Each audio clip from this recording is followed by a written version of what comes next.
Hello, beautiful people, and thank you so much for tuning in to another installment of 7-Minute Sermons. I am TheCarringtonBrown, and let's go ahead and get rolling. So on today's episode of 7-Minute Sermons, the title of our message is Divine Alignment. Once again, Divine Alignment, and what we're coming out of is Matthew 22:34 through 40, and this is what it reads. Hearing that Jesus had silenced the Sadducees, the Pharisees got together. One of them, an expert in the law, tested him with this question. Teacher, which is the greatest commandment in the law? Jesus replied, love the Lord your God with all your heart and with all your soul and with all your mind. This is the first and greatest commandment. And the second is like it. Love your neighbor as yourself. All the law and the prophets hang on these two commandments. So real quick side note. So the past couple of weeks, or really the past couple of months, I've been experiencing my body just going through more pain than normal, right? Because I played football and because of the positions I play, it was a whole lot of banging, right? And so now after the game, my knees hurt, my lower back will hurt sometimes, my shoulders are definitely hurt, and sometimes my neck. And so one day I was on Groupon and I saw a Groupon for a chiropractic adjustments. So I'm like, okay, cool. Like, let me go check this out, because I had been watching videos, came across a guy had been watching videos, and he just been popping and cracking people, and they talked about how amazing they felt, right? And so, bought the Groupon, scheduled an appointment. It was actually for two adjustments, did both of them. First day went in, set up. He asked what my problems were, what my issues were. And I told him what it was, what my pain was, what my painful areas were. He, took a Theragun, relaxed my muscles, relaxed my body, told me to lay down, started feeling on my neck, asked me a question, right? Asked me another question, and I'm like, whoa, that's crazy. And so he started popping me and adjusting me.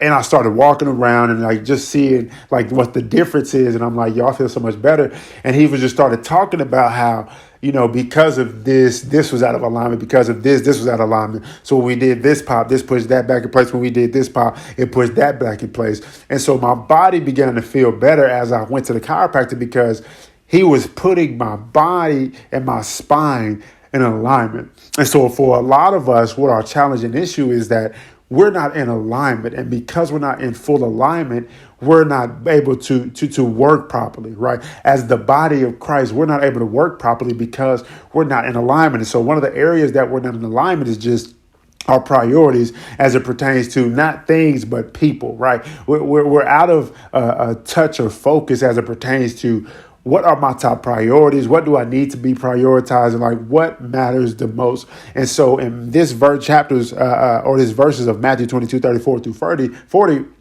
Jesus gives us in order what at least your top three priorities should be when an expert in the law comes and to question him. And the only reason why he was questioning him is to test him and to get him caught up. But Jesus is Jesus, so he ain't even tripping on none of that. And so let's go ahead and talk about your top three priorities and how your priorities in your life need to be aligned or need to be properly aligned, right? So when we talk about top priorities, right, and we all know this, right, God first, right? And so in chapter 22, verse 37, what it says is Jesus replied, love the Lord your God with all your heart, with all your soul, and with all your mind. This is the first and greatest commandment. So the first and greatest commandment, your number one priority is to love God with all your heart, with all your soul, and with all your mind, right? And so when we talk about loving God and keeping God first, what it looks like is not just verbally saying it, but aligning our actions with him being a priority. So what that looks like is the first thing when you wake up in the morning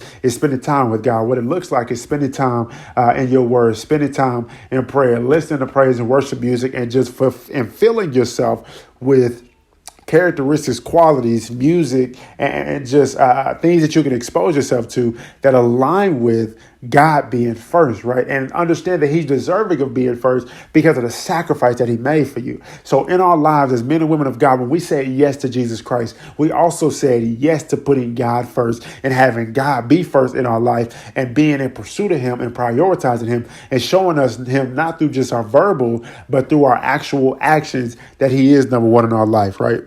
So the second is this. When we talk about God being first as a priority, I am second, right? Great organization. Don't know if you know about that organization, but I am second is a phenomenal organization, and they got it right. When we talk about prioritizing our life, God is 100% first, but then right after God is us. Like, I am second. And so a lot of times, especially for men, it's difficult and challenging for us to receive that because it's like, no, I'm last. I got to put everybody before me. I got to do this, that, and the other for everybody else. But that's not biblical, and that's a sin, right? Because in Matthew 22, verse 39, it says, and the second is just like it, right? So just as important as loving God first, the second is just like it, and it's loving your neighbor as you love yourself. So it's just as important for you to love your neighbor as you love yourself as it is for you to love God with all your heart, mind, soul, and spirit. And so you have to ask yourself, is it possible for me to actually love my neighbors properly if I don't love myself properly? Can I really take care of my neighbors properly if I'm not taking care of myself properly? Am I really able to give the time and attention that my neighbor deserves if I'm not giving the time and attention that I deserve, right? And so what we have to understand is that, yes, it's great to put other people before you. Yes, it's great to think about yourself last. I get it. I understand it. Like, it's great to do that. It's nice. It's a loving gesture. But you also have to understand that it's impossible for you to do and be for everybody else what you're called to do and be for them if you're not doing it, being it for yourself. You can't love nobody else properly until you love you properly. You can't take care of somebody else properly until you take care of you properly. You can't be intentional with you and how you are properly until or you can't be intentional with being properly what you're supposed to be for somebody else until you're actually doing that and being that for yourself first, right? So that's number two. And then when it comes to that third priority is everybody else. Right? It said, love your neighbor as you love yourself. So it's necessary for us to love ourselves properly, right? And then we're able and positioned and equipped to actually love our neighbors properly. And so the reason why it's so valuable, and I don't want you to miss this, the reason why it's so valuable for you to love your neighbors properly is because you don't know when you entertain angels. Biblical, Bible says that. But then also what Jesus says is that what you did to people, how you treated people, right? That's how you treat me, right? And so you have to ask yourself, if the way that I treat other people is determined by how I feel about myself, where my energy is, where my focus is, where my stress level is, where my worry is, where all of this stuff is about me, then if I don't take care of that as it pertains to which I need for myself, then how is it possible for me to actually do and be these things for somebody else, right? So you have to make sure that you're taking care of yourself properly so that you're able to take care of other people properly and you're able to fulfill the responsibility, right, of loving them properly the way that you're supposed to love yourself. So once again, when we talk about the top three priorities, right, and aligning our life divinely, right, because this is biblical, right, we are to love God first, recognize that I am second because you matter that much. And then you have to recognize that everybody else is last, right, because you can't be for everybody else until you are what you need for yourself. And a primary thing that you need to do for yourself is to put God first because that's going to take care of everything else. So thank you guys so much for tuning in to this week's episode of 7 Minute Sermons. I hope that it helped you. I hope that it blessed you. And truthfully, I hope that it convicts you into prioritizing yourself and putting yourself back in a place that you deserve and of being in. I look forward to speaking with you guys next week. But until then, you have a blessed and phenomenal day. Peace out.